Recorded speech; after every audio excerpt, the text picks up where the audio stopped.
Assalamualaikum warahmatullahi wabarakatuh. Saya Fiona Eka Cahya dari Prodi Pendidikan Agama Islam 2020 STIT PGRI Pasuruan. Hari ini kita akan belajar mengenai mata pelajaran akidah akhlak, yaitu tentang akhlak terpuji. Sebelumnya kita akan membahas apa sih akhlak atau perilaku terpuji itu. Perilaku terpuji adalah segala sikap, perbuatan, dan ucapan yang baik sesuai dengan ajaran Islam. Perilaku terpuji disebut juga dengan akhlak terpuji. Akhlak terpuji telah dicontohkan oleh Nabi Muhammad SAW. Akhlak terpuji terbagi dalam 5 macam, yakni ikhtiar, tawakal, syukur, sabar, dan qanaah. Yang pertama, kita akan membahas mengenai ikhtiar. Apa sih ikhtiar itu? Ikhtiar secara bahasa berasal dari bahasa Arab al-ikhtiar, yang artinya memilih. Secara istilah, ikhtiar adalah usaha sungguh-sungguh seorang hamba untuk memperoleh apa yang dikehendakinya. Orang yang berikhtiar berarti dia memilih suatu pekerjaan, kemudian dia melakukan pekerjaannya dengan sungguh-sungguh agar berhasil dan sukses. Dalam kata lain, ikhtiar adalah berusaha untuk mencapai apa yang diinginkan, tidak berdiam diri dan berpangku tangan, apalagi lari dari kenyataan. Selanjutnya yakni mengenai dalil nakli ikhtiar. Terdapat dalam firman Allah dalam Al-Quran surat Al-Jumu'ah ayat 10 sebagai berikut. Bismillahirrahmanirrahim. فَإِذَا قُضِيَتِ الصَّلَاةُ فَانْتَشِرُوا فِي الْأَرْضِ وَابْتَغُوا مِنْ فَضْلِ اللَّهِ وَاذْكُرُوا اللَّهَ كَثِيرًا لَعَلَّكُمْ تُفْلِحُونَ. Yang artinya, apabila telah ditunaikan sholat, maka bertebaranlah kamu di muka bumi, dan carilah karunia Allah, dan ingatlah Allah banyak-banyak, supaya kamu beruntung. Ayat di atas menunjukkan bahwa manusia diperintahkan secara tegas agar sehabis menunaikan sholat, segera berusaha mencari rezeki untuk keperluan diri dan keluarga. Hal ini menunjukkan bahwa manusia akan disukai oleh Allah bila bertawakal kepada Allah setelah melaksanakan usaha. Selanjutnya yaitu bentuk perilaku ikhtiar. Yang pertama, bekerja keras dan tidak menggantungkan nasibnya pada orang lain. Yang kedua, rajin belajar walaupun tidak ada tugas dari gurunya. Yang ketiga, tidak pernah putus asa dalam menghadapi kesulitan. Yang keempat, semangat dalam melakukan pekerjaannya. Dan yang kelima, memiliki sikap perwira sehingga disukai banyak teman. Jadi, sebagai seorang muslim, kita diwajibkan untuk senantiasa berikhtiar sekuat tenaga dan sekuat kemampuannya. Setelah dia berikhtiar, maka dia harus menyerahkan segala usahanya kepada Allah SWT. Lalu contoh-contoh ikhtiar yang kita temui dalam kehidupan sehari-hari banyak sekali. Karena Allah memberi kebebasan manusia untuk berikhtiar dengan syarat tidak melanggar syariat Allah.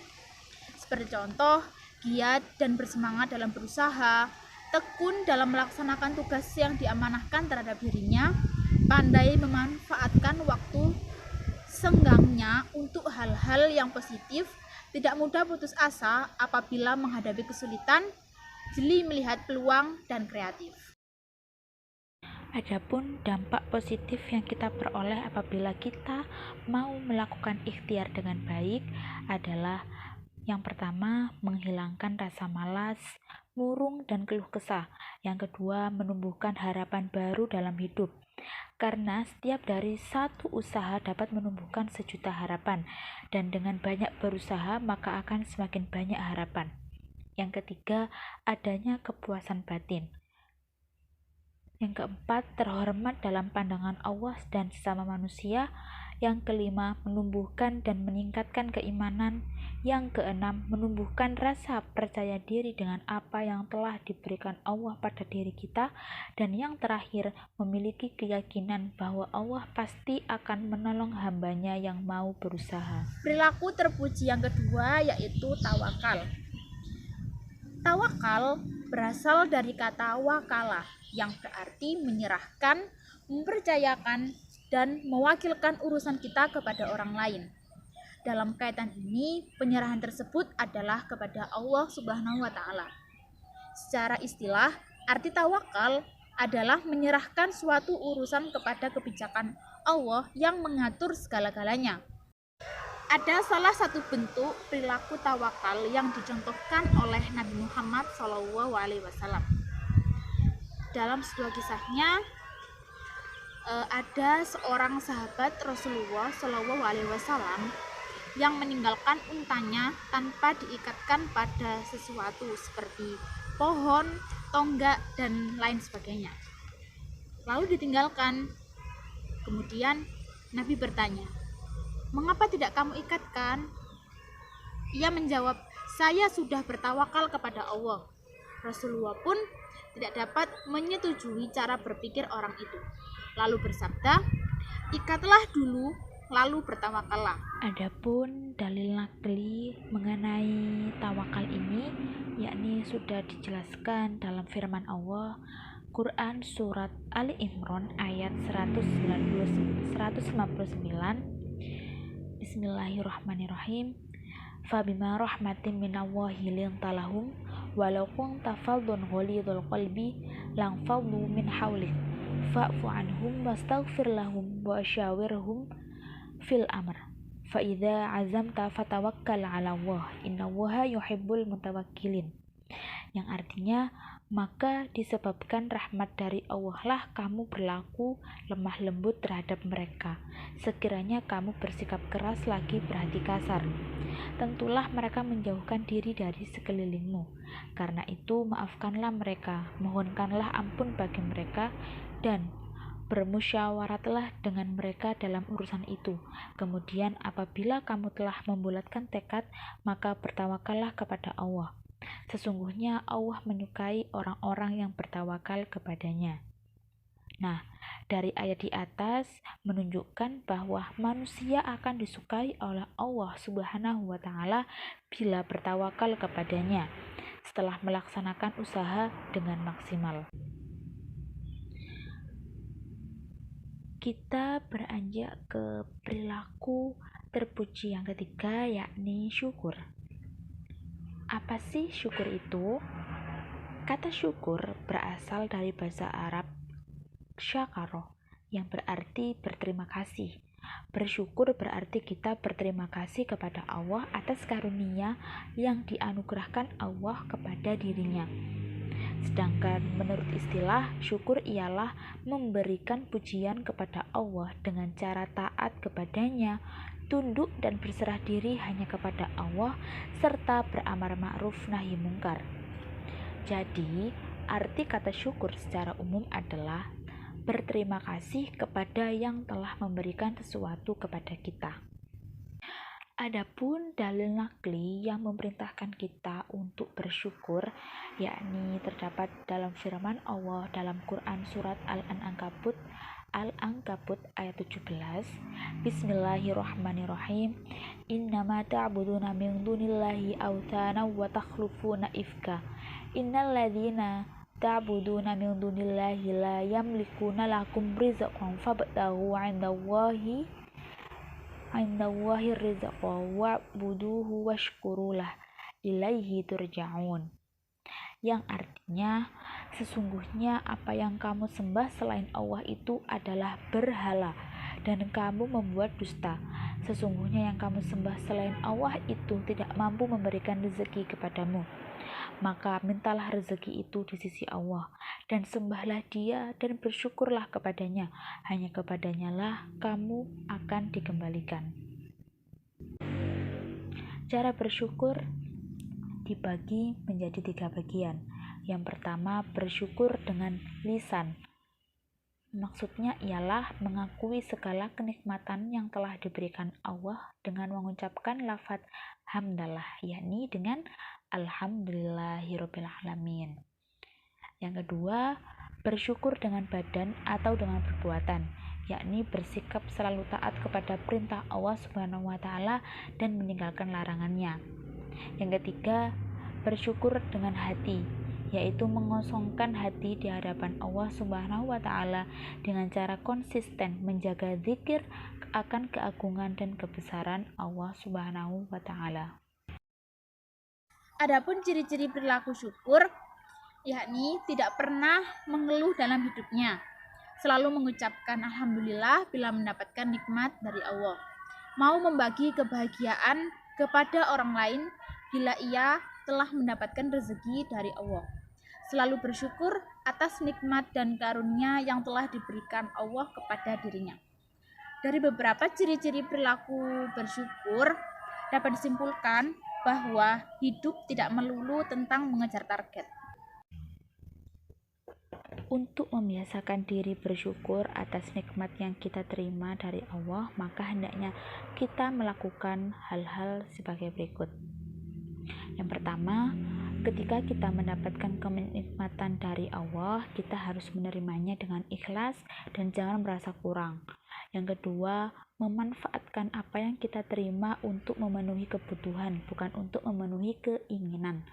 Yang ketiga, berbagi kebahagiaan dengan orang lain bila mendapatkan nikmatnya. Dan yang terakhir, semua yang kita punya adalah milik Allah yang harus disampaikan kepadanya.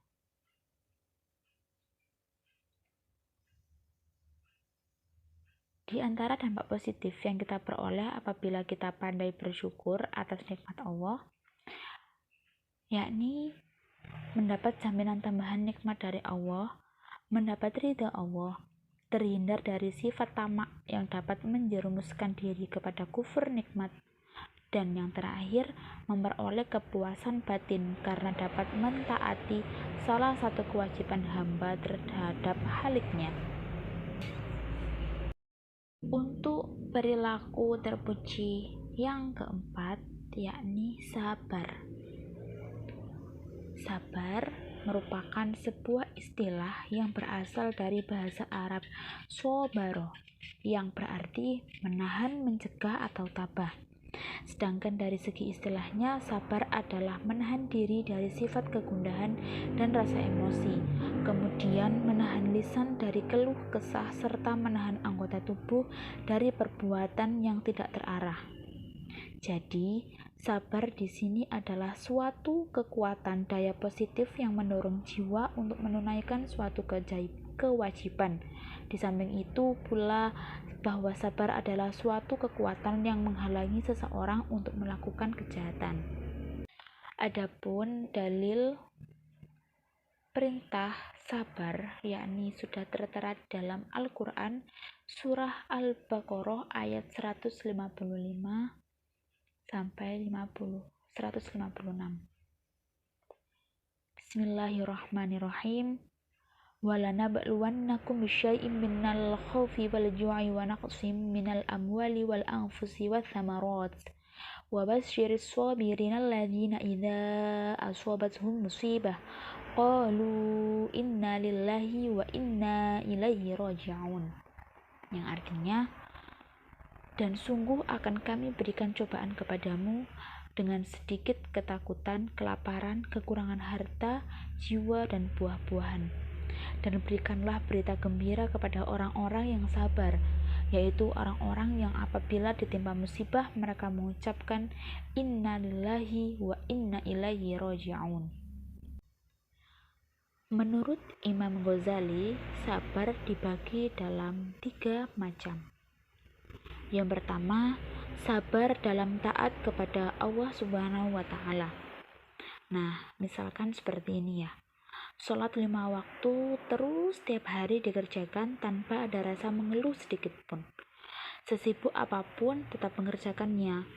Sesakit apapun penyakit yang diderita, selama akal masih berfungsi, sholat tetap menjadi suatu kewajiban. Saat bulan puasa, selama sebulan penuh bersabar menahan segala ujian lapar dan dahaga di siang hari. Dalam hal ibadah, semua dilakukan dengan senang hati tanpa ada rasa capek yang menghampiri. Jika kita mampu bersabar dalam beribadah, maka Allah Subhanahu wa Ta'ala akan mengaruniai kita dengan 300 derajat. tiap-tiap derajat seperti sesuatu yang ada di antara langit dan bumi. Nah, seperti itu ya. Lalu yang kedua yakni sabar dalam menghindari maksiat. Hati mungkin tergoda untuk mabuk-mabukannya nih misalnya. Namun kita harus menahannya. Perasaan ingin selingkuh dari keluarga, namun hati melarang sehingga mengurungkannya. Sungguh ada keinginan untuk melanggar larangan-larangan yang sudah digariskan agama. Hanya saja kita dituntut untuk bersabar pada semua itu, karena balasannya bagi mereka yang bersabar atas kemaksiatan di akhirat kelak akan dianugerahi 600 derajat, yang tiap derajatnya seperti sesuatu yang ada di antara langit ketujuh dan bumi. Wih, subhanallah ya. Lalu yang ketiga, sabar saat menghadapi ujian atau musibah dari Allah Subhanahu wa Ta'ala. Ujian dari Allah tetap harus disikapi dengan sabar, teman-teman. Hati harus qanaah. Apa sih qanaah? Ya, qanaah menerima ujian tersebut. Yakinlah ujian yang diberikan pada makhluk sudah disesuaikan dengan kadar kemampuan yang dimiliki. Tidak mungkin Allah menguji hambanya melebihi batas keimanan yang dimiliki. Tiap-tiap hamba tingkat keimanannya tidak sama, sehingga tingkat ujiannya pun berbeda-beda. Semakin tinggi keimanan yang dimiliki, maka semakin tinggi pula ujian yang akan diberikan.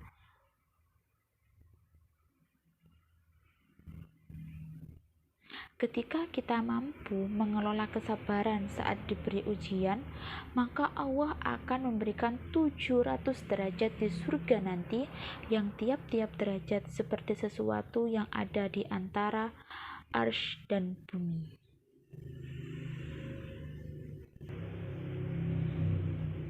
Untuk membiasakan diri berperilaku sabar, maka hal-hal berikut inilah yang bisa dilakukan, yakni selalu ingat bahwa marah tidak menyelesaikan masalah, tetapi menambah masalah baru. Yang kedua, bergaul dengan teman-teman yang baik, karena teman-teman atau orang-orang di sekitar kita itu sangat mempengaruhi terhadap sikap kita ya. Lalu yang ketiga, hati-hati dalam bergaul dengan teman yang memiliki karakter mudah emosional. Yang terakhir, yakin bahwa orang yang sabar akan dekat dengan Allah Subhanahu wa Ta'ala. Adapun dampak positif apabila kita membiasakan perilaku sabar adalah yang pertama, dapat membendung tipu daya setan walaupun mereka punya kekuasaan atau kekuatan yang besar. Yang kedua, Allah menjamin kenikmatan dunia dan akhirat kepada orang-orang yang sabar. Yang ketiga, mendapatkan ampunan dan pahala yang besar dari Allah. Serta yang terakhir, akan berhasil atau sukses dalam kehidupannya, baik kehidupan dunia maupun kehidupan akhirat. Jadi karena sabar itu merupakan salah satu kunci untuk meraih kebahagiaan dan ketenangan dunia maupun akhirat. Perilaku terpuji yang terakhir yaitu qanaah. Kata qanaah berasal dari bahasa Arab qo'a yakna'u, yang berarti suka menerima yang dibagikan kepadanya, rela. Secara istilah, qanaah berarti menerima keputusan Allah dengan tidak mengeluh, merasa puas dan penuh keridhaan atas keputusan Allah, serta senantiasa tetap berusaha sampai batas maksimal kemampuannya. Dapat diartikan pula qanaah merasa cukup terhadap pemberian rezeki dari Allah. Orang yang memiliki sifat qanaah memiliki pendirian bahwa apa yang diperoleh atau yang ada di dirinya adalah kehendak Allah. Dalil qanaah yang memerintahkan kita untuk selalu bersikap qanaah sudah dijelaskan dalam Quran surah An-Nisa ayat 32. Bismillahirrahmanirrahim. Wala tatamannaw ma fadlallahu bihi ba'dakum 'ala ba'd. Lirrijali nasibum mimma iktasabu walin nisa'i nasibum mimma iktasabn. Was'alullaha min fadli. Innallaha kana bikulli syai'in alima, yang artinya, dan janganlah kamu iri hati terhadap karunia yang telah dilebihkan Allah kepada sebagian kamu atas sebagian yang lain, karena bagi laki-laki ada bagian dari apa yang mereka usahakan, dan bagi perempuan pun ada bagian dari apa yang mereka usahakan. Mohonlah kepada Allah sebagian dari karunia-Nya. Sungguh Allah Maha mengetahui segala sesuatu. Ada beberapa ciri-ciri perilaku yang mencerminkan sikap qanaah. Antara lain, tidak pernah mengeluh dalam menghadapi kenyataan hidupnya, merasa senang dengan apa yang ia miliki, tidak pernah marah, atau bahkan tidak marah sama sekali bila melihat orang lain sukses, rela dengan apa yang menjadi hak orang lain, ikut senang bila melihat orang lain sukses. Nah, untuk membiasakan diri agar selalu bersikap qanaah, maka ada beberapa hal yang bisa dilakukan, yakni yang pertama, dalam urusan dunia, kita melihat orang yang di bawah kita, sedangkan untuk urusan akhirat, kita melihat yang ada di atas kita. Yang kedua, sering bergaul dengan orang tunagrahita, tunanetra, dan orang miskin. Yang ketiga, membeli sesuatu sesuai dengan kebutuhan dan kemampuannya. Yang keempat, tidak sering memperhatikan orang yang lebih kaya agar kita tidak merasa kurang. Dan yang terakhir, selalu mensyukuri setiap rezeki dan kondisi yang kita terima tanpa banyak mengeluh. Dampak positif dari berperilaku membiasakan sikap qanaah adalah jiwa dan pikiran lebih tenang. Kenapa? Karena terbebas dari rasa iri dan dengki. Disukai setiap orang, karena semua orang akan merasa aman dan nyaman berada di sekelilingnya. Mendapatkan kebahagiaan dunia dan akhirat, terhindar dari sifat tamak, dan terhindar dari ancaman siksa yang berat. Sekian pembahasan kita pada hari ini mengenai perilaku terpuji dalam mata pelajaran akidah akhlak. Terima kasih, sampai jumpa di bab selanjutnya. Wassalamualaikum warahmatullahi wabarakatuh.